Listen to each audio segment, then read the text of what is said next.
Selamat pagi anak-anak, shalom. Shalom Ibu. Shalom. Shalom Ibu. Iya, semuanya sehat pagi hari ini. Sehat Ibu. Kabar bagaimana? Baik? Baik Ibu. Iya, puji Tuhan. Ibu senang sekali anak-anak semua sehat dan kita akan mulai dengan proses belajar di kelompok ini. Di kelompok 3 untuk pendidikan agama Kristen. Nah, sebelum kita belajar, Ibu minta Finley bisa ada di depan, pimpin kita di dalam doa. Ayo Finley maju ke depan. Lepas masker. Teman-teman, sebelum kita belajar, mari kita berdoa. Berdoa mulai. Ya, oke, terima kasih Finley untuk doanya pada sebelum kita belajar pada saat pagi hari ini. Nah, anak-anak, ada di tangan kalian buku siswa toh? Ada atau tidak? Ada. Sekarang coba Nana buka di halaman 17. Itu kita akan nyanyi sama-sama lagu yang ada dalam buku itu. Lagu itu judul apa itu Ando? Judul apa? Tobatlah. Bertobatlah. Semua tahu lagunya toh? Kita nyanyi sama-sama. 1, 2, 3. Bertobatlah. Oke. Ya. Lagu tadi menceritakan tentang apa? Siapa bisa dijelaskan? Lagu tadi menceritakan tentang apa? Tobatlah. Tobatlah Ibu. Iya, bertobatlah, bagus.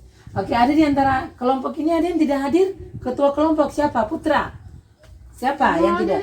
Semua hadir? Oke, mantap, semuanya hadir. 2, 4, 6 orang semuanya hadir. Nah, anak-anak Ibu mau tanya dulu. Minggu kemarin, semua juga hadir minggu kemarin toh? Ya, minggu kemarin siapa yang masih ingat materi kita pada minggu yang kemarin siapa? Tentang apa? Saya Ibu. Ini tentang Alam apa? mengasihi dunia Ibu. Alam mengasihi dunia. Glendy, itu betul atau tidak? Materi kita yang kemarin, alam mengasihi dunia, betul? Betul Ibu. Iya, betul. Oke, sekarang Ibu mau tanya. Bagaimana cara alam mengasihi dunia, Ciko? Cara alam mengasihi dunia dengan cara bagaimana? Mati di kayu salib. Semua kasih tepuk tangan untuk Ciko dulu. Itu betul.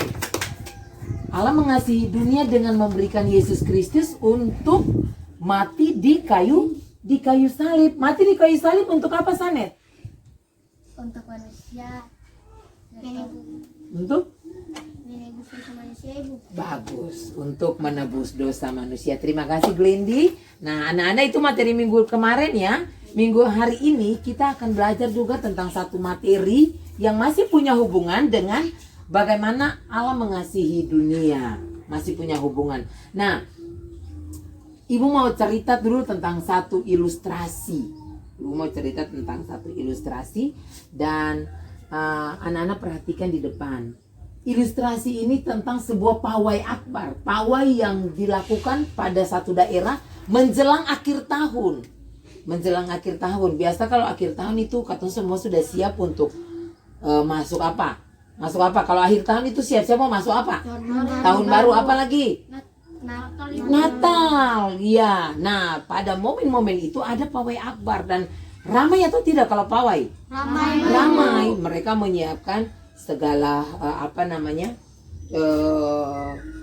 kendaraan-kendaraan yang sementara menunjukkan kreativitas mereka sepanjang tahun itu. Nah, dalam satu mobil, dengar sini, dalam satu mobil, di satu mobil mereka membuat sebuah salib besar.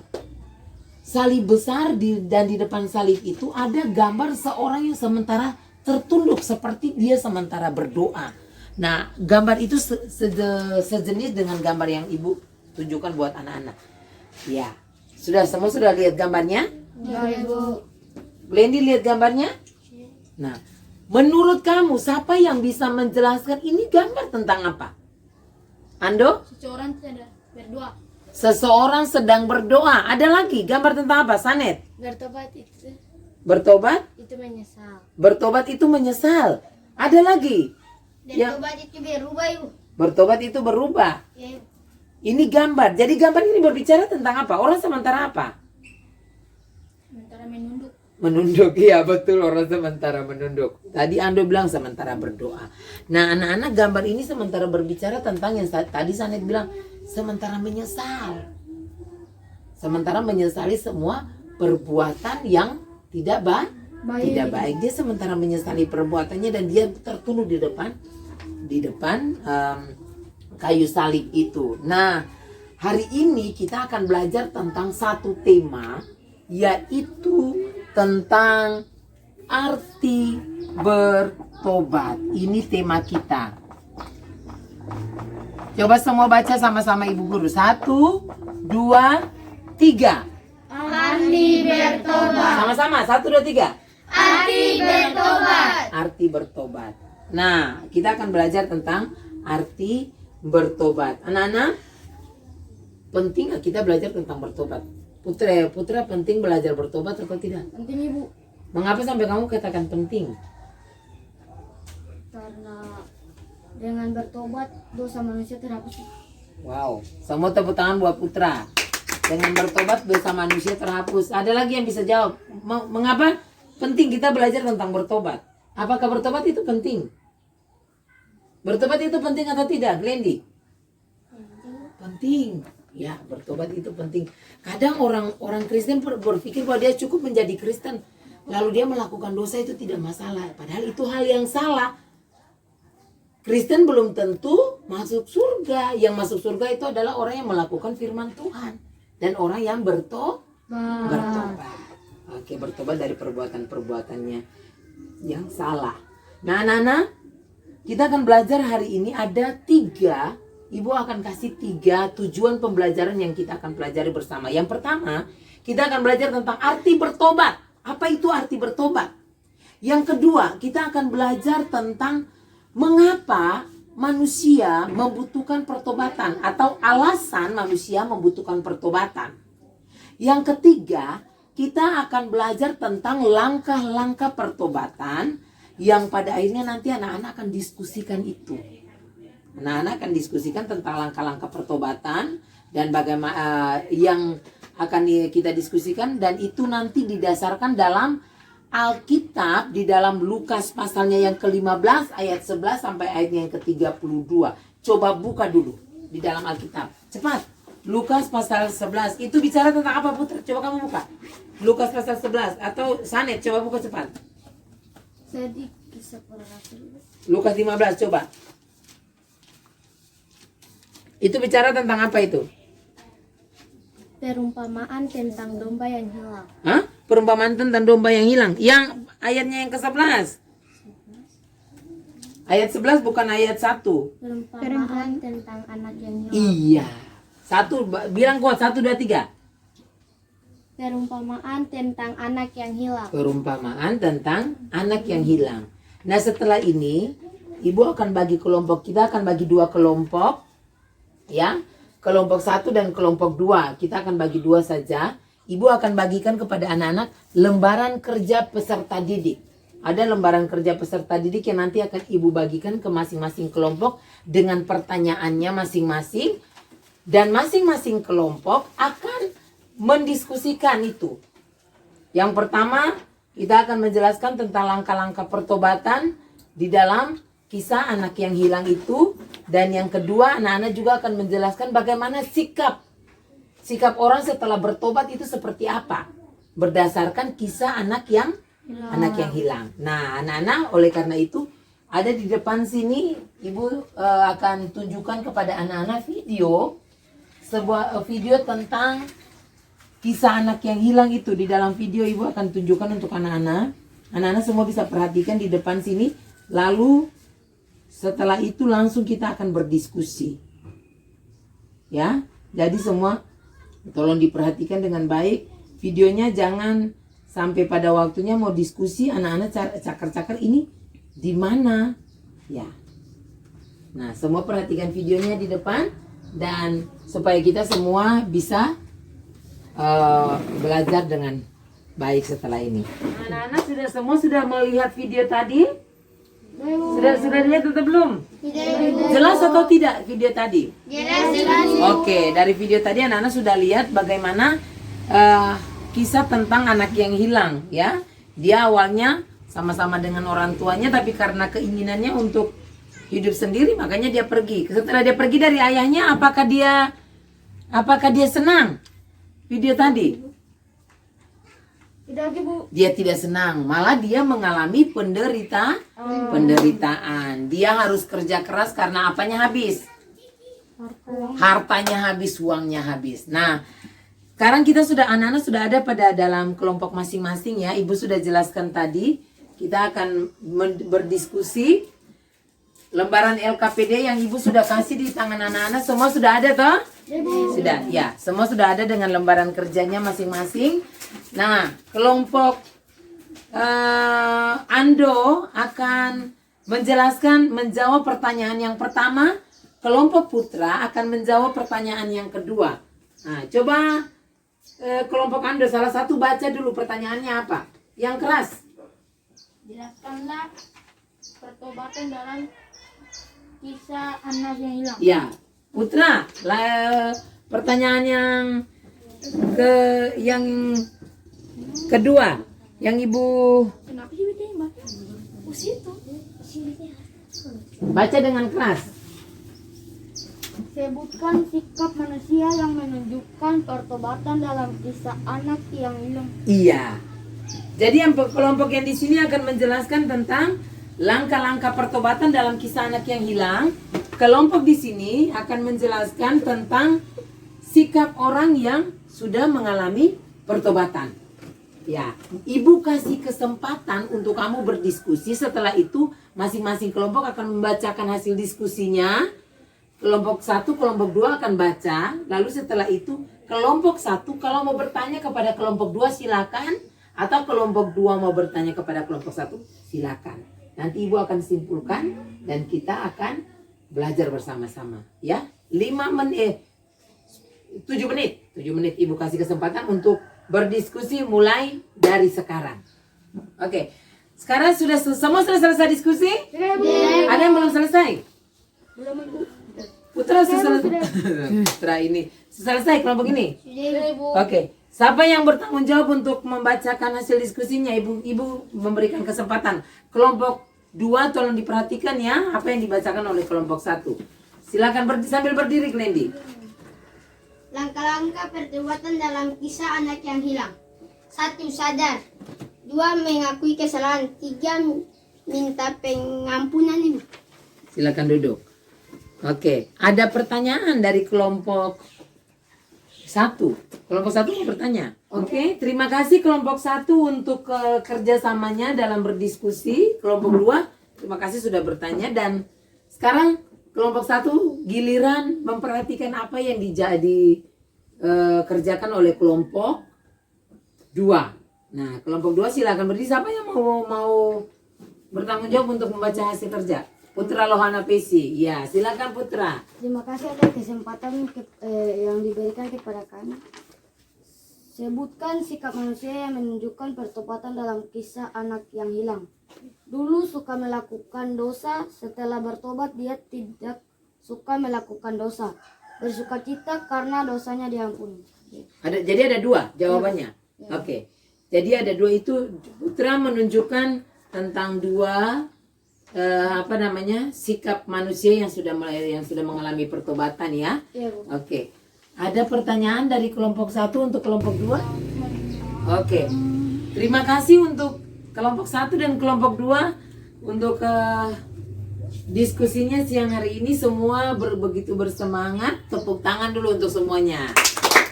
Oke, semua sudah berdiskusi dengan baik dan kita akan masuk dalam pelajaran kita tentang bagaimana arti bertobat itu. Ibu sudah jelaskan di depan tentang bagaimana kita akan belajar tentang 3 tujuan pembelajaran. Yang pertama, kita akan belajar tentang arti bertobat, ya. Nah, anak-anak, untuk menjelaskan arti bertobat ini, ibu akan angkat dari 3 kata. 3 kata untuk menjelaskan arti bertobat. Yang pertama itu dia berasal dari bahasa Yunani. Bahasa Yunani yaitu kata ini. Siapa bisa baca untuk Ibu Guru? Baca dulu untuk Ibu Guru yang bisa baca. Yang bisa baca kelihatan. Coba Glendi. Metanoia ibu. Metanoia kelas 5 loh Glendi. Ciko coba baca kuat. Metanoia ibu. Metanoia. Nah, metanoia sekarang Ibu mau menjelaskan metanoia itu apa? Metanoia itu apa? Metanoia itu artinya perubahan pikiran yang disertai dengan penyesalan dan perubahan tingkah laku. Nah, makanya tadi di awal Sanet sempat bilang bahwa ibu bertobat itu adalah apa tadi Sanet bilang? Menyesal. Kemudian tadi Glendi bilang bertobat itu apa Glendi? Berubah. Ya, jadi bertobat itu berasal dari kata ini.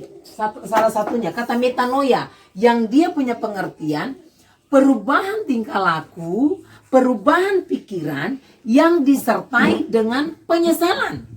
Jadi bukan pikiran saja yang berubah, tapi kita menyesal. Menyesal karena sudah melakukan apa? Menyesal karena sudah melakukan dosa. Penyesalan, dan bukan berhenti sampai di penyesalan anak-anak, tapi ditunjukkan lewat perubahan apa? Sikap. Betul yang dikatakan oleh Ciko. Perubahan apa lagi? Pikiran, tingkah laku. Nah, itu metanoia. Jadi kalau ibu tanya, metanoia itu apa? Perubahan pikiran yang disertai dengan penyesalan dan perubahan tingkah laku. Kata yang kedua untuk menjelaskan arti bertobat itu ada kata ini. Ini dari bahasa Ibrani. Siapa bisa baca? Tolong baca untuk ibu yang kuat untuk semua. Kuat Ando. Natsam. Ini berasal dari ini bahasa Ibrani. Natsam. Natsam itu artinya apa? Natsam itu artinya keinginan yang kuat. Untuk apa? Untuk bertobat, untuk berubah. Natsam itu artinya keinginan yang kuat untuk berubah. Jadi kayak ada sebuah komitmen. Anak-anak tahu komitmen Kaseng? Tahu yang dikatakan komitmen Kaseng? Tahu yang dikatakan komitmen tahu? Komitmen itu satu keinginan yang kuat untuk benar-benar berubah dan tidak mau melakukan itu lagi. Nah, itu natsam. Jadi natsam itu keinginan yang kuat untuk berubah. Yang ketiga, ada kata, coba Finley baca ini yang kuat. Syuk. Syuk ini apa? Syuk ini juga menjelaskan tentang perubahan, tapi perubahan pikiran. Jadi ada berapa kata ini? Baca satu, kata apa? Kuat, 1, 2, 3. 2, 3, syuk. Metanoia, natsam, syuk. Tadi ibu sudah jelaskan bahwa kalau yang menunjukkan tentang keinginan yang kuat untuk berubah itu apa? Kata apa? Natsam. Kalau yang cuma berbicara tentang perubahan pikiran itu kata apa? Syuk. Oke. Kalau yang berbicara tentang perubahan pikiran yang disertai dengan penyesalan dan perubahan tingkah laku itu kata apa? Metanoia. Oke. Pintar semuanya. Itu yang dikatakan tentang syuk. Nah, sekarang ibu mau tanya. Dari ketiga kata ini, siapa yang bisa menyimpulkan arti bertobat itu apa? Siapa yang bisa menyimpulkan? Ciko bisa? Atau Finley? Finley bisa? Siapa yang bisa menyimpulkan? Putra? Siapa yang bisa bilang bilang dengan kalimatnya sehari-hari aja? Bilang dengan kata hari-harinya saja. Metanoia itu apa? Bertobat itu apa? Ciko bisa bilang? Bisa atau tidak? Mengalami perubahan baik dalam pikiran, keinginan maupun tujuan Bu. Orang yang mengalami perubahan dalam pikiran dan tujuan. Ada lagi yang lain. Siapa yang bisa bilang? Dengan kata hari-harinya. Dengan kata hari-harinya. Tidak perlu untuk yang kata susah-susah. Yang gampang-gampang saja. Kamu mengertinya bertobat itu apa? Siapa yang bisa? Putra bisa? Coba Putra angkat tangan.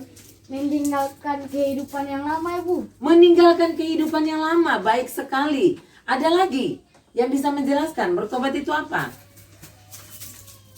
Oke, 2 jawaban sudah sangat baik. Jadi kita dapat menyimpulkan tentang arti bertobat, ya. Bertobat itu coba kamu buka di dalam Kisah Rasul pasal 26 ayat 20. Siapa yang bisa baca? Oh, Putra sendiri yang bawa Alkitab. Ya, Putra yang bergerak, yang lain tidak bergerak. Coba Putra berdiri, Kisah Rasul 26 ayat 20. Baca yang kuat untuk ibu guru dan teman-teman. Oke. Tetapi mula-mula aku memberitakan kepada orang-orang Yahudi di Damsyik, di Yerusalem dan di seluruh tanah Yudea. Apa kalau dalam Kisah Rasul? Berbalik dari dosa, kemudian meninggalkan dosa, lalu datang kepada siapa? Allah. Datang kepada Tuhan. Setelah kita datang kepada Tuhan, kita membangun hubungan yang bagaimana? Baik. Karena setelah waktu kita hidup dalam dosa, apakah waktu kita hidup dalam dosa hubungan kita dengan Allah seperti apa? Terputus karena dosa. Tapi karena Tuhan mati di kayu salib, hubungan itu kembali terhubung. Makanya manusia hanya membutuhkan pertobatan. Iya kan? Bertobat supaya hubungan itu kembali pulih, dekat kembali. Makanya Kisah Rasul tadi bilang seperti itu. Berbalik dari dosa, tinggalkan kehidupan lama, lalu membangun hubungan dengan Allah. Hubungannya seperti apa? Hubungan yang baik. Oke. Sekarang itu kita sudah belajar tentang arti bertobat. Siapa yang mau bertanya? Ada yang tidak mengerti? Ada yang mau bertanya? Ada yang mau bertanya? Sudah mengerti semua? Sudah, Ibu. Oke, kita lanjut dengan tujuan yang kedua ya. Ya, Bu. Tujuan yang kedua. Oke, tujuan yang kedua adalah kita akan belajar tentang mengapa atau alasan manusia membutuhkan pertobatan. Siapa bisa bilang untuk ibu, mengapa sampai manusia butuh pertobatan? Mengapa sampai manusia butuh pertobatan? Coba, Glendi. Mengapa sampai manusia membutuhkan pertobatan? Glendi, cepat. Manusia berdosa. Karena manusia berdosa. Itu yang jawab Glendi atau Sanet? Sanet ya. Oke, Putra atau Ciko? Mengapa manusia membutuhkan pertobatan? Satu jawaban itu betul, karena manusia sudah berdosa. Perhatikan semua di depan. Ibu akan bilang ada 3 alasan mengapa sampai manusia membutuhkan pertobatan. Putra bisa bilang, coba Putra. Supaya Tuhan menyucikan manusia. Iya, supaya hubungan kita kembali disucikan oleh Tuhan. Itu betul. Dan jawaban kalian semua masuk. Jadi anak-anak perhatikan di sini ada 3 alasan mengapa manusia yang membutuhkan pertobatan. Yang pertama itu karena manusia sudah berdosa dan kehilangan kemuliaan Allah. Jadi waktu manusia melakukan dosa itu, hubungan manusia dengan Allah itu terputus. Yesus mati di kayu salib, hubungan itu kembali dipulihkan. Tetapi manusia masih ada saja yang hidup di dalam dosa atau tidak. Atau waktu Tuhan Yesus mati, semua langsung rengke-rengke bertobat. Masih ada yang hidup dalam dosa atau tidak? Masih. Nah, jadi manusia membutuhkan pertobatan. Kalau manusia membutuhkan pertobatan, berarti manusia mau meninggalkan hidup yang kehidupan dosa itu. Iya kan? Nah, jadi manusia membutuhkan pertobatan karena manusia hidup di dalam dosa. Waktu manusia bertobat, manusia meninggalkan dosa itu. Alasan yang kedua yang dikatakan oleh Putra tadi itu betul. Kenapa kita membutuhkan pertobatan? Supaya hubungan kita dengan Allah kembali dipulihkan. Mengerti? Kita kembali dipulihkan, kita kembali disucikan.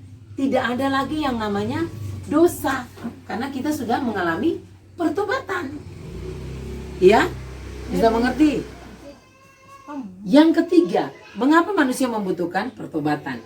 Nah, alasan yang ketiga adalah supaya manusia itu mampu mengalahkan kuasa dosa.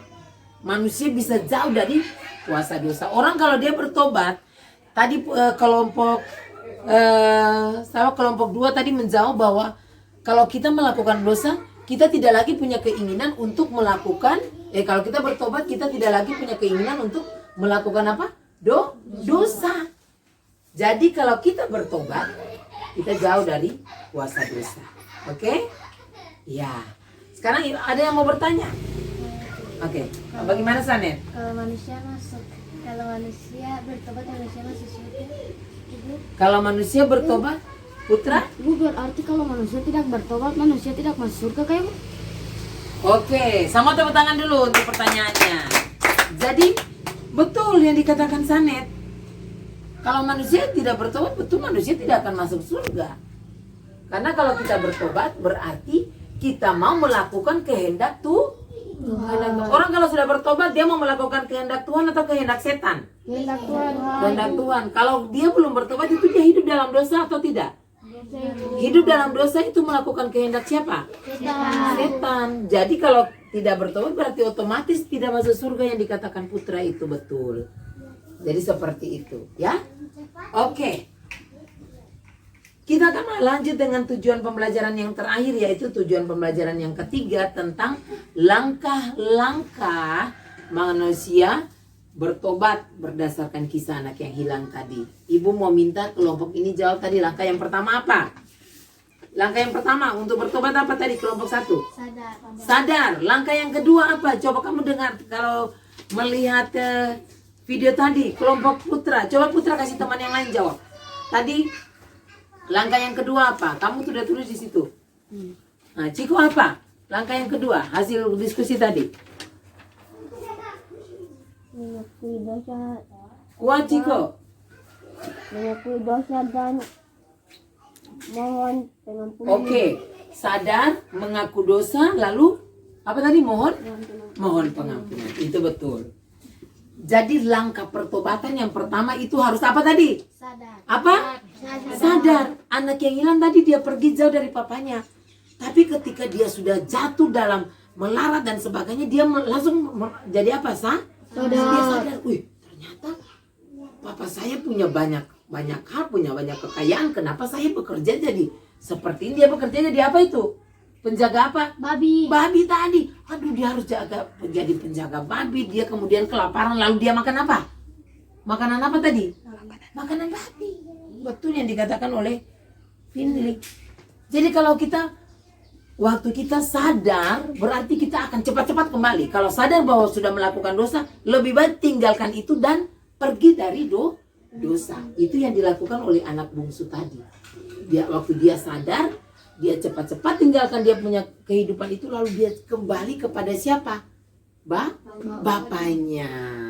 Waktu dia sampai kepada bapaknya, dia minta apa tadi? Yang kedua, minta pengampunan.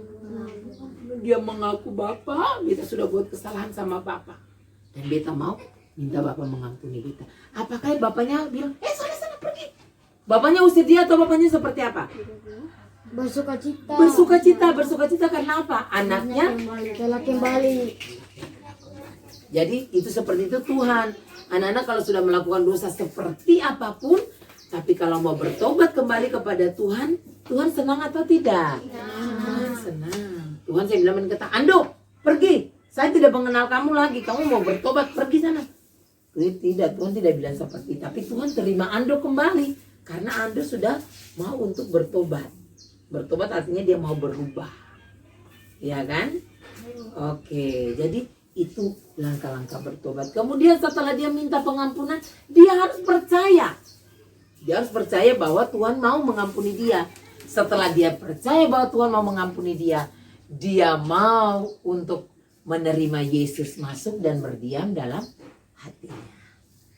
Oke, jadi anak-anak itu 3 tujuan pembelajaran yang kita belajar bersama-sama. Ada pertanyaan yang mau bertanya? Ada Ibu. Ada Putra? Tidak ada Ibu. Putra tidak ada. Sekarang Ibu mau bertanya dulu. Ibu mau bertanya dulu. Mungkin ada yang masih ingat pertanyaan Ibu sebelum kita mengakhiri proses belajar kita. Ciko, Ciko masih ingat pelajaran? Coba Ciko sebutkan arti dari bertobat dalam kata syub. Syub itu artinya apa? Perubahan apa? Pikiran ini. Iya. Syub itu artinya perubahan pikiran. Kalau perubahan pikiran disertai dengan penyesalan, kemudian perubahan tingkah laku, itu kata apa? Metanoia Ibu. Kuat apa? Metanoia Ibu. Metanoia. Kalau perubahan yang anak-anak perubahan, sebuah keinginan yang kuat untuk berubah, itu kata apa? Najam. Oke. Siapa yang bisa sebutkan untuk Ibu Guru salah satu alasan mengapa manusia membutuhkan pertobatan? Satu saja alasan manusia membutuhkan pertobatan. Tadi Ibu sudah jelaskan. Karena manusia berdosa. Yang kedua apa lagi? Ada lagi? supaya Tuhan menyucikan Iya. Tepuk tangan dulu. Iya, itu betul. Jadi anak-anak jangan lupa pelajaran kita ya. Karena pelajaran kita ini sangat penting. Dan Ibu ucapkan terima kasih untuk anak-anak semua. Semuanya sudah mengerti pelajarannya? sudah Ibu. Oke anak-anak, masih ada yang mau bertanya? Semua sudah paham dengan materi yang Ibu sampaikan, arti bertobat? Sudah Ibu. Oke, minggu depan kita masih akan kita ketemu lagi masih dengan materi yang sama, yaitu tentang apa tadi? Apa? Arti bertobat. Arti bertobat. Kita akan masih tetap belajar tentang arti bertobat. Dan anak-anak dengar sini semua, perhatikan. Ibu akan kasih tugas masing-masing membuat puisi dengan judul Hidup Baru yang Dipulihkan. Tugasnya judul apa tadi? Puisi judul apa? Hidup baru yang dipulihkan. Nanti setelah kamu buat tugas itu, minggu depan Ibu akan tunjuk satu-satu untuk baca puisi di depan. Jadi harus siap. Bisa buat berarti bisa membaca. Minta bantuan kakak atau orang tua juga boleh. Itu tidak masalah. Oke, terima kasih untuk anak-anak yang sudah belajar dengan luar biasa siang hari ini. Kita akan mengakhiri semua, tutup bukunya. Kita akan mengakhiri proses belajar kita. Dan semuanya tadi Finley yang berdoa mengakhiri pelajaran kita. Ibu minta Ando saja yang maju ke depan untuk berdoa. Ando maju ke depan. Buka maskernya Ando. Ya. Ya, terima kasih Ando dan anak-anak semua. Dengan doa tadi berarti kita mengakhiri proses belajar kita hari ini. Semua punya selamat siang dan shalom. Shalom.